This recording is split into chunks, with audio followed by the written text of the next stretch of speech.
Madame, Messieurs, merci de nous retrouver pour ce nouveau complément de l'information sur Gabon 24. La Caisse nationale d'assurance maladie et de garantie sociale au Gabon vient de lancer une campagne d'immatriculation de masse à Libreville et sur toute l'étendue du territoire gabonais. Elle a pour objectif de permettre à plusieurs Gabonais d'avoir accès aux services de soins de qualité. La CNAMGS qui a également lancé le projet Aïssa 22 pour améliorer son offre de services. Pour parler de cette nouvelle campagne et de toutes ces innovations, je reçois Renaud Alogo Akwe. Il est le directeur général de cette Caisse nationale d'assurance maladie et de garantie sociale. Monsieur le directeur général, bienvenue sur Gabon 24. Merci. Alors pour commencer, peut-être parler déjà de ce projet, ce plan quinquennal 2018-2022 mis en place par la CNAMGS et dénommé Aide sociale et santé Aïssa 22. De quoi retourne-t-il ? Écoutez, effectivement, le terme qu'on retient et qu'on veut garder, c'est Aïssa 22.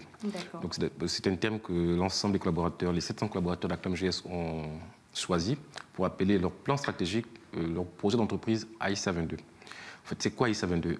Aïssa 22, c'est simplement la CNAMGS qui s'est retrouvée elle-même, qui a fait son bilan après 10 ans, et qui s'est regardée profondément. Donc nous avons vu là-dedans ce que nous faisons mal, nous faisons là-dedans ce que nous faisons bien, nos forces, nos faiblesses, nos opportunités et puis nos menaces. Nous avons présenté toutes ces analyses et toutes ces études, d'abord après l'avoir fait en interne, à notre conseil d'administration et également aux plus hautes autorités, au gouvernement de la République. Et bien, à l'issue de ça, nous avons proposé des axes d'amélioration en ayant vraiment fait le bilan nous-mêmes sur qu'est-ce que nous devons être en 2022. Et bien, Aïssa 22, c'est justement le plan qui nous permettra, qui va nous permettre de, premièrement, corriger nos propres défauts en interne, parce que nous-mêmes, la CNAMGS, sur le plan organisationnel, nous avons des lacunes. Le plan Aïssa 22, c'est le plan qui nous permettra nous-mêmes d'équilibrer nos finances, parce que quand on parle de caisse d'assurance maladie, le plus important, c'est assurer la pérennité, donc la viabilité de la caisse à long terme. Donc, nous avons mis là-dedans, dans Aïssa 22, un certain nombre de mécanismes qui ont été retenus, applaudis, reconnus par tout le monde, pour nous permettre et qui vont nous garantir la survie pour les 15-20 prochaines années de la caisse. Là-dedans, nous avons également regardé que pensent les assurés, que pensent les Gabonais. Nous avons fait des enquêtes. Les choses qu'on fait bien, il y a également des choses qui ne vont pas du tout. Par exemple, on nous a reproché que les files d'attente dans les pharmacies sont trop longues, oui, pour les assurés CNAMGS. Que certains Gabonais, lorsqu'ils ont la carte de GEF, donc Gabonais économiquement faible, ne sont pas bien traités dans les hôpitaux. On a également entendu, parce que ce sont des enquêtes profondes, dire que beaucoup de pharmacies n'acceptent pas la carte CNAMGS. Et même encore, dans certaines localités, il n'y a pas du tout de pharmacie ou d'officine ou de prestataire de santé qui soit agréé CNAMGS. Mais tout ceci donc, a fait l'objet d'une étude pour que des solutions puissent être apportées à chacun des problèmes qui ont été soulevés. Et donc toutes ces solutions-là ont fait l'objet d'un plan d'action, oui, sur 5 ans, que nous avons appelé donc Aïssa 22, c'est notre plan stratégique, qui contient à la fois plan stratégique et également plan opérationnel, plan d'action, année par année, qui nous permettra effectivement de garantir en gros 4 choses. L'amélioration de la qualité des prestations aux assurés, qui nous permettra de garantir, et c'est ça l'objectif principal des pouvoirs publics, donc en tête desquels le chef de l'État, que la Caisse nationale d'assurance maladie du Gabon soit la caisse de tous les Gabonais. Ça veut donc dire quoi? Qu'aujourd'hui, nous avons déjà des résultats, nous avons 1 200 000 assurés. La population gabonaise est évaluée à 1 900 000. Il faut que chaque Gabonais ait sa carte d'assurance CNAMGS, que chaque Gabonais soit assuré.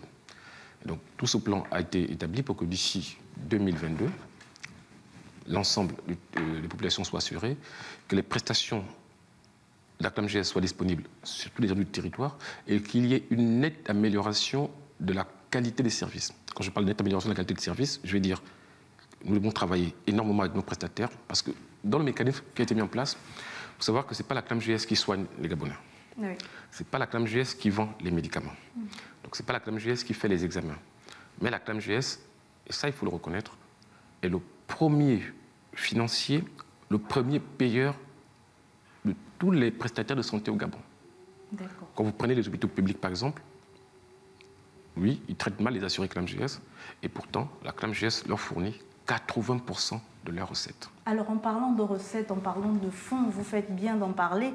L'un des griefs faits à la CNAMGS, c'est qu'il serait, entre guillemets, mauvais payeur. Alors, vous êtes là sur le plateau et c'est l'occasion d'éclairer notre lanterne là-dessus. Quand vous êtes arrivé à la tête de la CNAMGS, notamment, quel était le niveau de l'endettement? Très bien. Sur la question de la dette, qui effectivement fait beaucoup, fait couler beaucoup d'encre. Déjà, toute entreprise, dans son cycle d'exploitation, a forcément des dettes. Parce que la dette, c'est quoi? C'est le délai entre le moment où la facture arrive et le moment où elle est payée. Donc, mécaniquement, il y a toujours un délai de traitement qui fait qu'on appelle ce délai de traitement, c'est ce qu'on appelle la dette. Lorsque nous sommes arrivés à la CNAMGS avait une dette envers les prestataires de 17 milliards. Aujourd'hui, comment je vous parle, un an après, elle a été réduite, elle est de 10 milliards. Ça veut dire quoi? Ça veut dire qu'en un an, non seulement on a réglé toutes les factures de 2018, et je le dis bien, on a réglé le montant correspondant à tout ce que les Gabonais ont consommé en 2018, donc environ 45 milliards, on les a réglés, mais on a également réglé une bonne partie de l'arriéré, qui était ce que la CNAMGS devait avant 2018. Quels ont été les mécanismes pour vous permettre de juguler cet endettement-là? Deux choses. Nous avons beaucoup travaillé avec l'État. Malgré la crise actuelle, malgré la situation financière difficile que nous tous nous connaissons, il y a eu un effort significatif qui a été fait par l'État pour permettre justement à ce que les prestations de santé soient maintenues, premièrement. Deuxièmement, nous avons également travaillé avec nos prestataires, donc les hôpitaux, les pharmacies, pour améliorer les contrôles. Qui dit améliorer les contrôles, dit quelque part diminuer les dépenses. En matière de contrôle, par exemple, nous avons pu réduire les dépenses d'environ 5 milliards de francs CFA. Tout ça énorme, grâce aux contrôles qui ont été mis en place. Mais je vais revenir un petit peu sur la fameuse question de la dette, parce qu'il faut que nous comprenions. D'abord, on l'a réduite. Oui. Aujourd'hui, la dette, comme je l'ai dit, elle est de 10 milliards. C'est un gros chiffre. Donc elle existe toujours? Non, elle existe. C'est un gros chiffre. Mais cette dette, il faut un petit peu la décomposer. Les pharmacies, qui sont nos principaux partenaires, il faut comprendre. La dette aujourd'hui, moi je vous parle, vis-à-vis des pharmacies, a été réduite, elle est de 2 milliards. D'accord. Les pharmacies représentent chaque mois, pour la CNAMGS, 2 milliards. Donc tous les mois, on paye aux pharmacies 2 milliards. Mais naturellement, entre le moment où le pharmacien dépose sa facture et le moment où la CNAMGS règle, il s'écoule un mois. C'est le mois-là est nécessaire quand il faut prendre des feuilles de soins. Par exemple, quelqu'un qui est à l'Astorville et qu'il va dans une pharmacie à l'Astorville, il faut qu'on vérifie à l'Astorville, qu'on nous envoie la facture et que nous on règle. Donc ça prend un peu de temps. J'avoue qu'effectivement, ce temps de un mois peut être réduit. Et là, dans la ISA 22, nous allons réduire ce temps de traitement. Mais je veux qu'on comprenne très bien qu'au moment où je vous parle là, en mars 2019, les factures de 2018 ont toutes été réglées. Et que la dette de 2 milliards représente en réalité les consommations du mois de février que la CNAMGS va régler, fin mars, début avril. Deux choses. Il y a le délai de règlement, qui est une chose, donc, sur lequel nous pouvons travailler. Mais il faut rassurer les gens en disant que c'est un mois de retard. Par contre, ce mois de retard, il est vrai aussi que pour les pharmacies, notamment les pharmacies privées et notamment les pharmacies modestes, ça leur pose des problèmes. Oui. C'est vrai.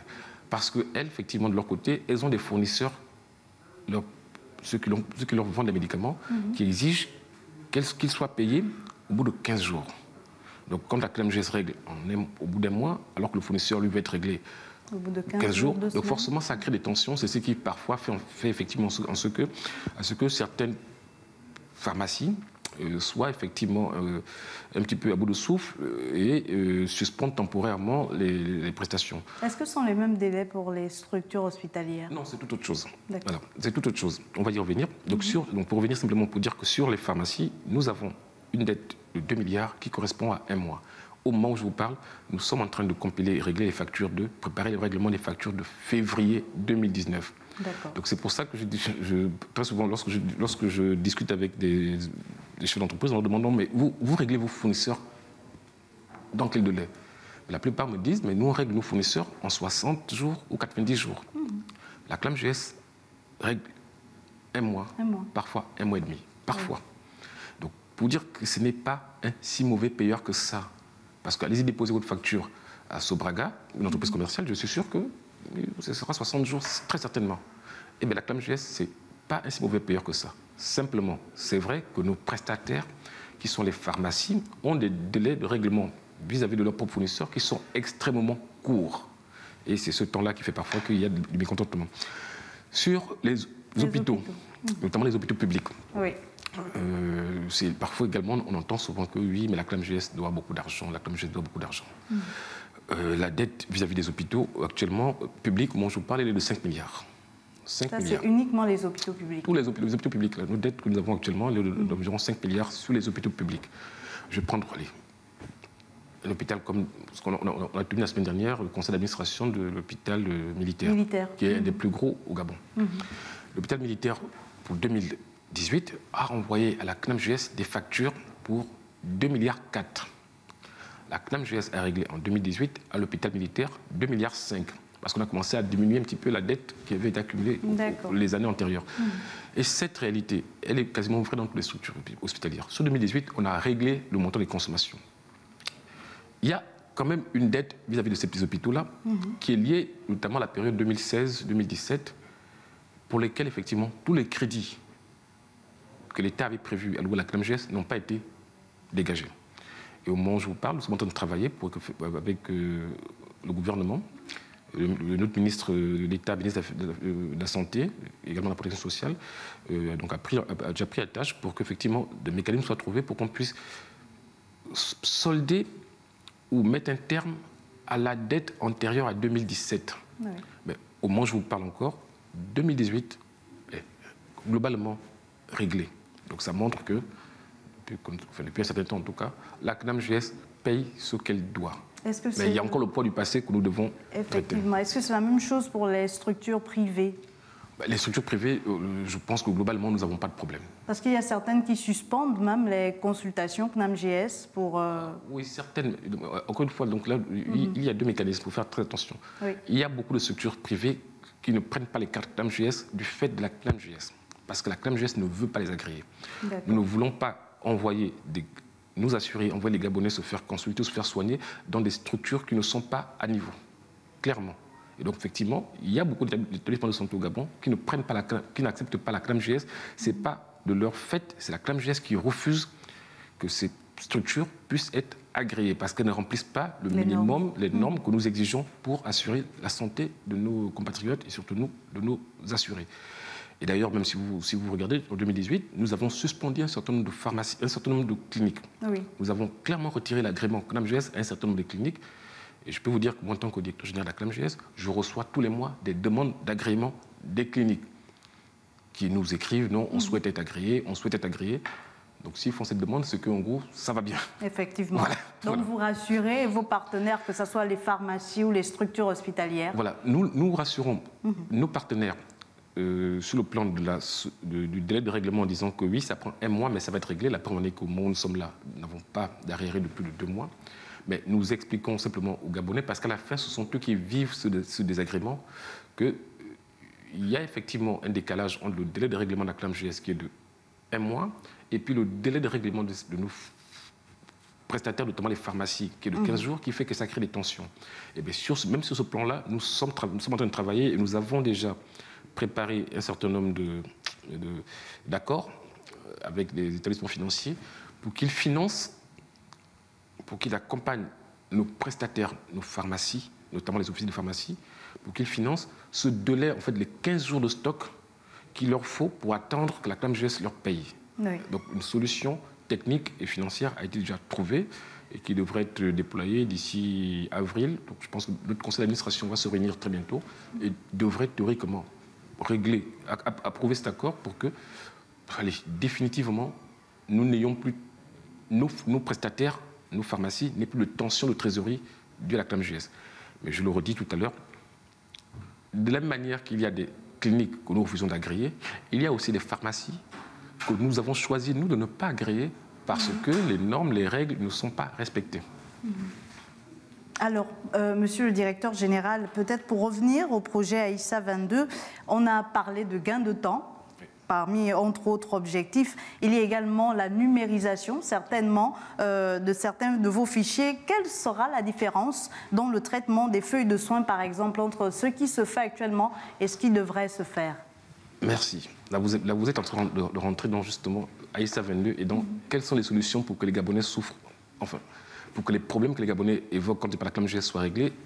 Eh bien, la digitalisation de la feuille de soins est une des solutions.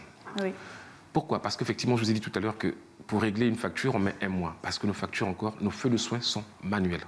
Quand quelqu'un va à l'hôpital, on lui fait une ordonnance sur papier, on écrit, il va à la pharmacie, on écrit encore beaucoup de choses. Ce papier-là, il faut l'envoyer à la CNAMGS et que ça fasse un certain nombre de services. Et au résultat, quand quelqu'un va prendre des médicaments aujourd'hui, la facture n'est disponible en règlement qu'au bout de 3-4 semaines. C'est long parce que c'est du papier. Et puis surtout, le Gabonais, lui, entre-temps, il attend. Le temps qu'on remplit, c'est du temps qu'il perd. Que ce soit à la pharmacie ou à l'hôpital. Eh bien, la dématérialisation de la feuille de soins, la digitalisation de la feuille de soins, c'est quoi? Vous voyez, dans votre carte CNAMGS, il y a une puce électronique à l'intérieur. Oui. Voilà. Ce qu'on souhaite, simplement, c'est qu'en 2019, en 2020, parce qu'on aura fini en 2019, 2020, le Gabonais doit partir chez son médecin, il donne sa carte CNAMGS, et bien le médecin met la carte dans un petit lecteur. Ensuite, il saisit toutes les informations qu'il faut. D'accord. Et le Gabonais reprend sa carte, il va à la pharmacie, il met la carte dans le lecteur, le pharmacien lui donne tout ce qu'il faut, il repart avec ses médicaments et sa carte. Et à l'instant T, la CNAMGS aura l'information que, bien, madame, vous venez de prendre il y a 2 minutes vos médicaments dans telle pharmacie et que nous devons donc tout de suite payer cette pharmacie. En fait, on va centraliser, les données. On va réduire le délai. Oui. Pour nos prestataires, par exemple, ils ne vont plus attendre 1 mois pour être réglés, ils pourront régler en 24 heures. Et donc, il n'y aura plus de queue, il n'y aura plus de file d'attente dans les pharmacies.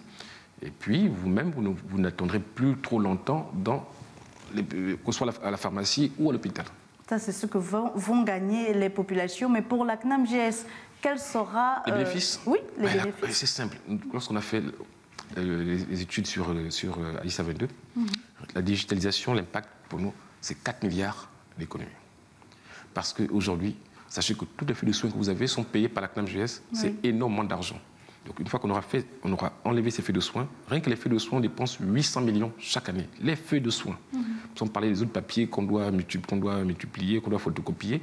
Eh bien, l'économie qui est attendue sur ce projet-là, pour la CNAMGS, c'est 4 milliards de dépenses en moins. Donc c'est 4 milliards d'argent qui vont servir à faire autre chose que du papier. Est-ce qu'il n'y aura pas des pertes d'emploi? Est-ce que ça ne va pas peser sur certains postes au niveau de la CNAMGS? Oui, c'est vrai. Ça ne va pas peser sur les postes en tant que tels. On va simplement redéployer. Je vous explique. Nous avons aujourd'hui dans les fonctions dites de saisie à peu près 200 personnes qui font de la saisie. Et, madame, faire de la saisie toute la journée, ça fatigue. Ah oui. Même quand quelqu'un cherche de l'emploi, c'est vrai qu'il a un emploi, mais il faut un emploi dans lequel c'est répétitif. Voilà, il faut qu'il s'épanouisse. Et effectivement, ces opérations qui demandent beaucoup de saisie, ce n'est pas forcément très épanouissant. Ces personnels-là que nous avons, nous n'allons pas les licencier, ce n'est pas ça l'objectif. Non, nous allons les redéployer. Dans les redéployer, dans quoi? Dans les métiers qui sont à forte valeur ajoutée. Vous, quand vous êtes à l'hôpital, par exemple, vous aimeriez bien que, par exemple, quand vous allez à CNAMGS et qu'il y a du problème, il y ait quelqu'un qui vous accompagne pour faire toutes vos formalités. Bien sûr. Et bien, c'est ce que ces personnes vont faire. Pour que dorénavant, quand vous partez à l'hôpital, les personnes qui font la saisie, non, on va dire, occupez-vous des malades, de nos assurés qui sont à la CNAMGS.